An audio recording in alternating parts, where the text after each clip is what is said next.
Live in Western Oregon, this is NBC 16 News at 5:30. Forces the people of Mapleton to evacuate as crews attack it from the ground and the air. This as dozens more throughout the area brace for the order to leave their homes.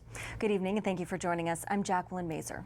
The Sweet Creek Complex fire is about 500 acres now, and right now it's burning without any containment.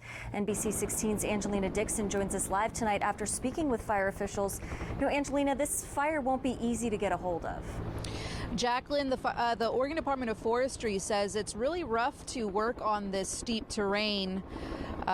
That's, for the firefighters that are working from the ground. And all day, as you can imagine, helicopters have been taking water from the Siuslaw River to dump onto the flames while firefighters work on control lines. 8 homes are under a level 3 go notice, while another 24 are under a level 2 get set order. Now, we spoke with one resident near the fire who has been watching it grow. While he wasn't forced to leave his home, he's concerned for his neighbors. And I have friends that live up Sweet Creek, and I was calling them, making sure that they were okay and everything.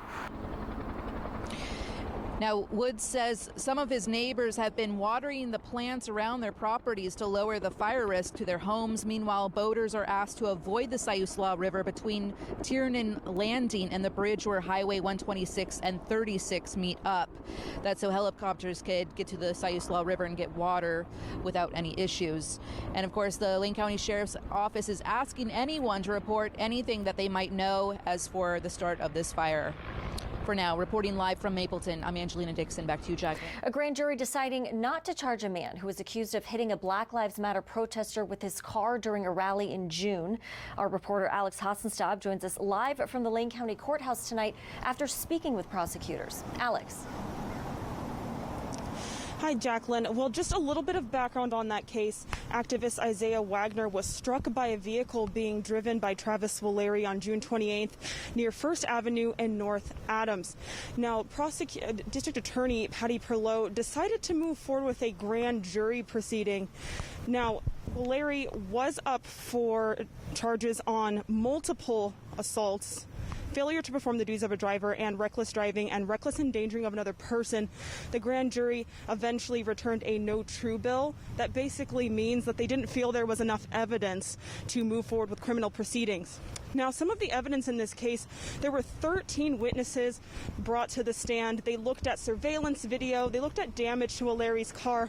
The grand jury still felt there was not enough evidence to move forward with a criminal proceeding.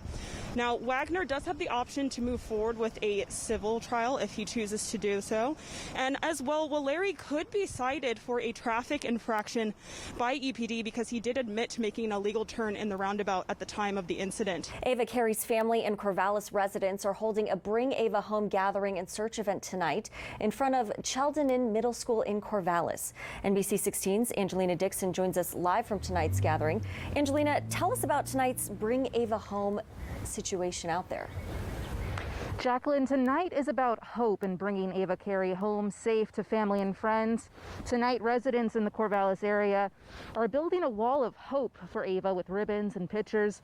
All the while, Corvallis Police, FBI, and several other agencies are trying to figure out what happened to Ava. Well, today marks the anniversary of the historic March on Washington, where Dr. Martin Luther King Jr. delivered his I Have a Dream speech. Now, 57 years later, a solidarity march is happening right here in Eugene. NBC 16's Alex Hassenstab is live from the federal courthouse. Now, Alex, this is just one of many marches happening nationwide. Well, that's right. And in fact, local Black unity leaders are in Washington, D.C. right now for another historic march on Washington, this one in 2020. Other local supporters of the BLM movement decided to do a march here in Eugene in solidarity. And you can take a look behind me. We're here at the federal courthouse. People are just starting to arrive. Looks like they're staying in the shade to stay out of some of this heat, but it seems to be about 50 people here so far, but people have been arriving even since we got here. They're set to start marching here in just a few minutes. There's also some planned speakers, some planned performances. And they say this is a peaceful protest. It's meant to stand up against oppression and inequality experienced by the Black community. I'll, of course, have a wrap-up of today's events on our show tonight. In sports, growing concern tonight that the college football season will be either canceled or postponed. NBC 16 sports director Brandon Cameraman joins us live from his home to sort out the rumors, speculation, and facts. Brandon. Jacqueline, this week is shaping up to be perhaps the most significant in the history of college football. Now, that may seem like a hyperbole to say that, but back in March, the thought of a possibly canceled or postponed football season in the fall seemed almost laughable. Well, it's not laughable anymore. Two FBS conferences have already canceled their fall seasons, the MAC and the Mountain West. The Big Ten is reportedly discussing that possibility and may announce it by the end of the night, and the Pac-12 board is set to meet tomorrow, where Oregon and Oregon State's football futures and the other teams in the leagues, they are perhaps going to be discussed at that point. As of now, I did confirm with both UO and OSU, they held their mandatory football workouts today. So it's business as usual in a sense in Corvallis and Eugene. There's no question the fate of the 2020 season is in dire straits. Multiple reports say over the weekend the Pac-12's medical advisory board threw further caution into the season due to concerns over lingering heart issues that may or may not be caused by COVID-19, but that could be enough to push the conference to cancel its fall season, which would lead to so many ripple effects we can't even get into now, but we will get into them if it indeed happens. It hasn't happened yet. The Pac-12 football schedule is still on the calendar, but it might not be, and that could come as soon as tomorrow. Live from home, Brandon Cameraman. Let's send it back to you. Since the Pac-12 postponed the 2020 fall sports season, the league will have a great deal to figure out before the anticipated restart date on January 1st. But some Oregon football student athletes will also have some big decisions to make in the meantime. NBC 16's Maria Santora joins us live from Autzen Stadium with those updates. Maria. With everything on pause, the draft-eligible Ducks will have some deciding to do. They could either return for a possible spring season, or they could declare for the NFL draft and begin their training early. However, head coach Mario Cristobal says none of his guys have chosen to opt out of the 2020 season so far. In fact, he says his guys have been using every bit of this extra time to the team's advantage.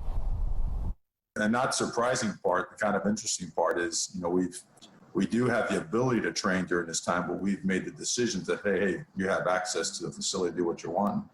I come out there and just about everybody's out there training and running around. So it's pretty unique what we have here. In this industry, rarely is there a pause where you can actually improve. I feel that our guys are of that type of a DNA.